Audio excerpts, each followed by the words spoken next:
Hi everyone. So இன்றைக்கி நம்ம என்ன பார்க்க போகிறோம் அப்படின்னா, சில நேரம் நம்ம கம்யூனிகேட் பண்ணும்போது சொல்லுவோம், நானே இதை பண்ணேன், நானே இதை குக் பண்ணேன், அவளே இதை சமைச்சா, இந்த மாதிரி சொல்கிறோம் இல்லையா? ஸோ அவளே இதை பண்ணா, நானே இதை பண்ணேன், நாங்களே ப்ராப்ளமை சால்வ் பண்ணிட்டோம், ஸோ இந்த மாதிரி சொல்கிறோம் இல்லையா? இதை நான் ப்ராப்ளமை சால்வ் பண்ணேன் அப்படின்னு சொல்கிறது ஒரு விதம், நானே ப்ராப்ளமை சால்வ் பண்ணேன் அப்படின்னு சொல்கிறது ஒரு விதம் இல்லையா? ஸோ இதை எப்படி இங்கிலீஷில் சொல்கிறது அப்படின்னா இன்றைக்கி நம்ம வீடியோவில் பார்க்க போகிறோம். ஓகே, ஸோ அதுக்கு முன்னாடி நம்ம ஆல்ரெடி டைப்ஸ் ஆஃப் ப்ரொனவுன் அப்படின்னு சொல்லி நம்ம ஆல்ரெடி பார்த்துருந்தோம். அதில் வந்து இந்த நான், அவன், அவள், அது, அவர்கள், அதே மாதிரி நானே, அவனே, அவர்களே அப்படின்றதெல்லாம் எப்படி இங்கிலீஷில் சொல்கிறது அப்படின்னு நான் வீடியோ அப்லோட் பண்ணியிருந்தேன். அந்த வீடியோக்கான லிங்க்கை நான் டிஸ்கிரிப்ஷனில் கொடுக்குறேன், நீங்கள் அதை வாட்ச் பண்ணுங்கள். இதில் இப்போ நானே, அவனே, அவர்களே அப்படின்னு சொல்கிறோம் இல்லையா? இதை எப்படி இங்கிலீஷில் சொல்கிறது அப்படின்னா ஒன்றும் இல்லை. இது உங்களுக்கு தெரியும், நார்மலாக நம்ம யூஸ்வலாக யூஸ் பண்ணுற சப்ஜெக்ட் சென்டென்ஸோட பிகினிங்கில் நம்ம உபயோகப்படுத்துறது. நான் அப்படின்னா ஐ, நாங்கள் அப்படின்னா வி, நீ அப்படின்னா யூ, நீங்கள் அப்படின்னா நீங்கள் அப்படின்னாலும் யூ தான். ஓகே, அடுத்து அவர்கள், அவைகள் அப்படின்னா தே அப்படின்னு சொல்லுவோம். அவன் அப்படின்னா ஹீ, அவள் அப்படின்னா ஷீ, அது அப்படின்னா இட்.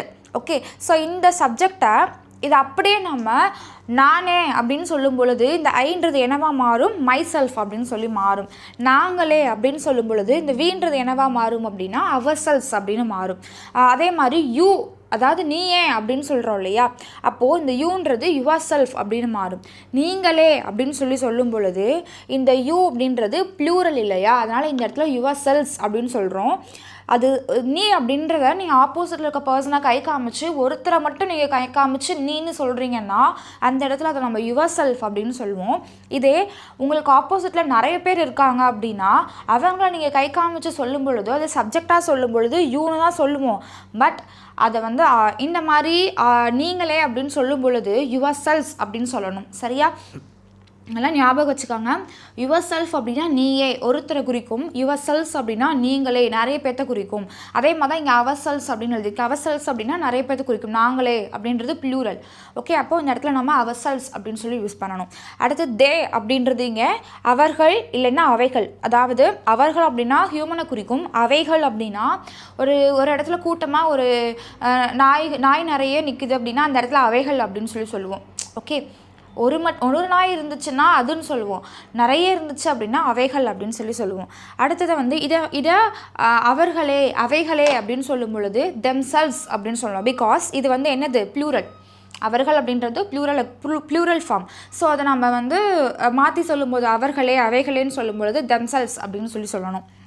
ஹீ அப்படின்னா அவன், அதை அவனே அப்படின்னு சொல்லும்போது ஹிம்செல்ஃப் அப்படின்னும். ஷீ அப்படின்னா அவள், அதை நம்ம இது அவளே அப்படின்னு சொல்லும்பொழுது ஹெர்செல்ஃப் அப்படின்னு சொல்லணும். இட் அப்படின்னா அது, அதை நம்ம ப்ளூரல் இந்த இடத்துல அதுவே அப்படின்னு சொல்லும் பொழுது இட் செல்ஃப் அப்படின்னு சொல்லணும். ஓகே, அதாவது இப்போது பூனை வந்து அதாவே கதவை திறந்துக்குச்சு அப்படின்னு சொல்லுவோம் இல்லையா?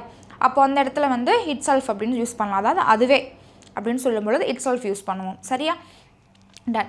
இப்போது இந்த இங்கே கொடுத்துருக்கேன் இல்லையா? Myself, ourselves, yourself, themselves, himself, herself, itself, இது எல்லாமே என்னன்னு சொல்லுவோம் அப்படின்னா இங்கிலீஷில் ரெஃப்ளெக்சிவ் ப்ரொனவுன் அப்படின்னு சொல்லுவோம். இது எல்லாமே ப்ரொனவுன் தான். இதுவும் வந்துட்டு என்னென்னா ப்ரொனவுனுடைய ஒரு டைப் இது. சரியா? டன். இப்போது இங்கே ஒரு சில வேர்ட்ஸ் கொடுத்துருக்கேன் இல்லையா? My father, John, Shalu, cat, students, cats அப்படின்னு சொல்லியிருக்கு இல்லையா? இப்போது இந்த இடத்துல நான் இந்த பிரச்சனையை நானே சால்வ் பண்ணேன் அப்படின்ற பொழுது மை செல்ஃப் அப்படின்னு யூஸ் பண்ணுறோம். இதே என் அப்பாவே அந்த ப்ராப்ளமை தானாக சால்வ் பண்ணார் அப்படின்னு சொல்லும் பொழுது இங்கே நான் அப்படின்றதுக்கு இங்கே நானேன்னு சொல்கிற மாதிரி இங்கே மை செல்ஃப்னு யூஸ் பண்ணுறோம். இங்கே மை ஃபாதர்னு வரும்போது இங்கே நம்ம என்னென்னு யூஸ் பண்ணுவோம் அப்படின்னா ஹிம்செல்ஃப் அப்படின்னு சொல்லி யூஸ் பண்ணுவோம்.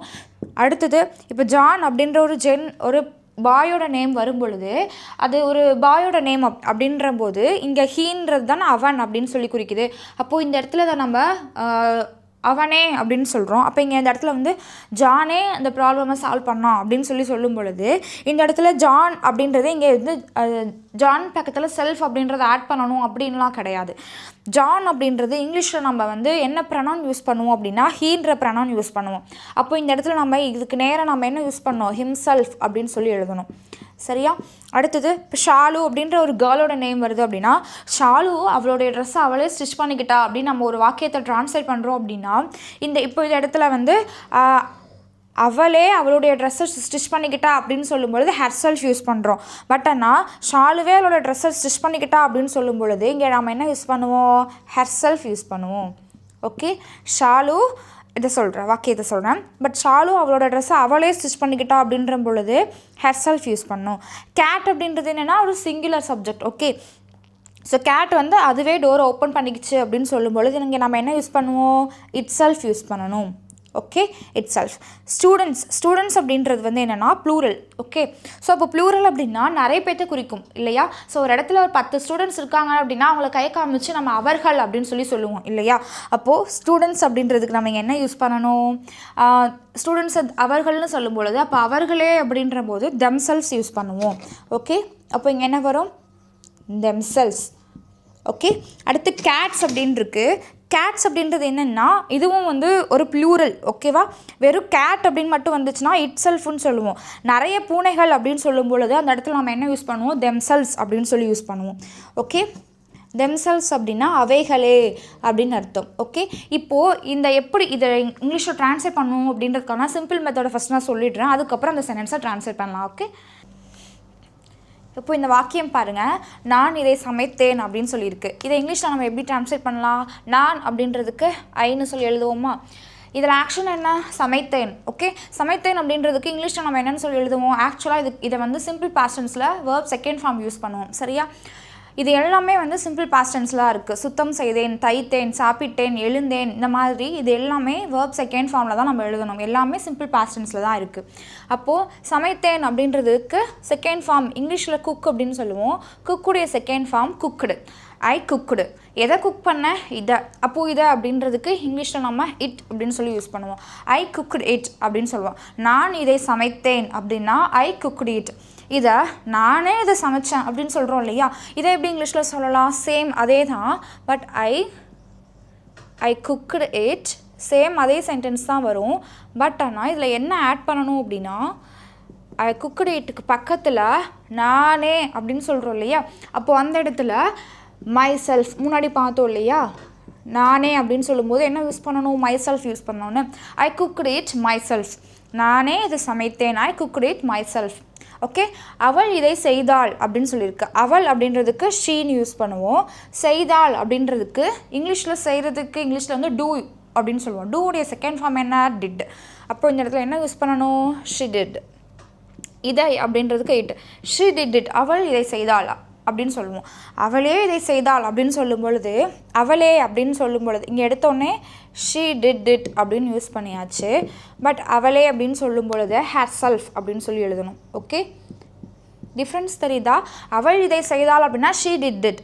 அவளே இதை செய்தாள் அப்படின்னா she did it hair self அப்படின்னு சொல்லலாம். ஓகே, இப்போ ஷாலு அவள் ஆடையை தைத்தாள் அப்படின்னு இருக்கு. இப்போ ஷாலு என்ன பண்ணுனா?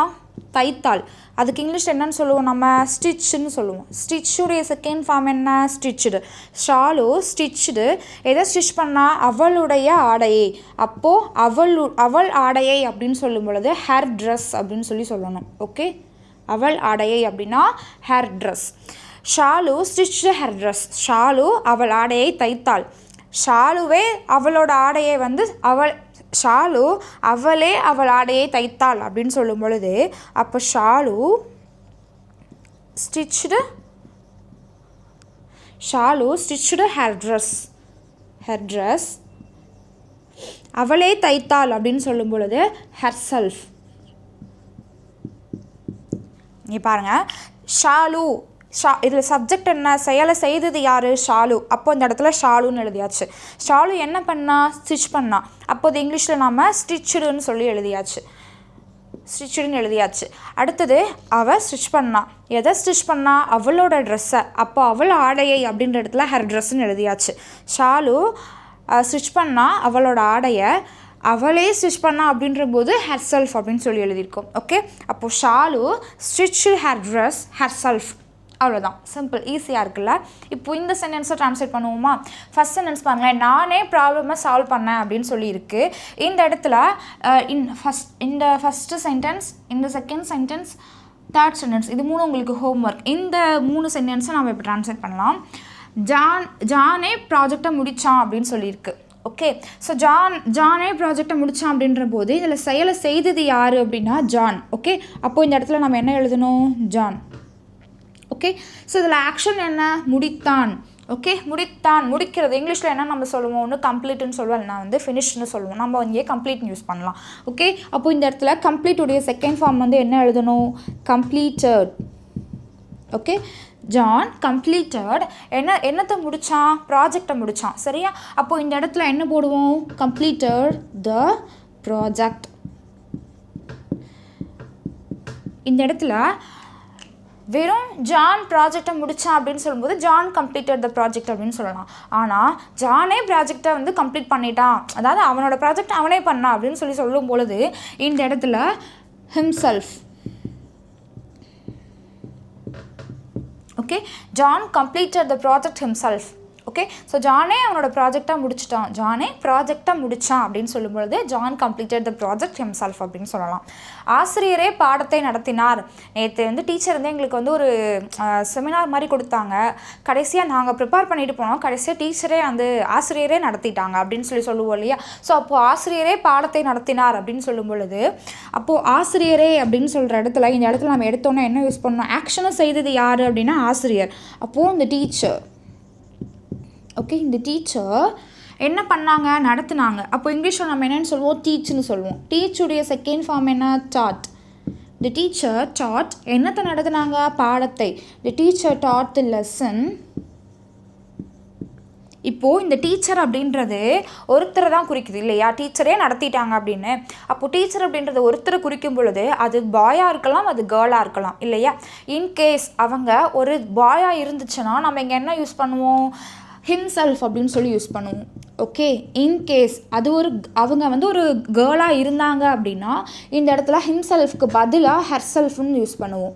ஓகே, ஸோ இந்த teacher taught the lesson herself அப்படின்னு சொல்லலாம், அது ஒரு லேடியாக இருந்தால். the teacher taught the lesson himself, அது ஒரு ஜென்னாக இருந்தால். Okay, done. ஸோ மாணவர்களே இதை எழுதினார்கள் அப்படின்னு இருக்கு. ஸோ அப்போது மாணவர்கள் அப்படின்ற இடத்துல இந்த ஸ்டூடெண்ட்ஸ்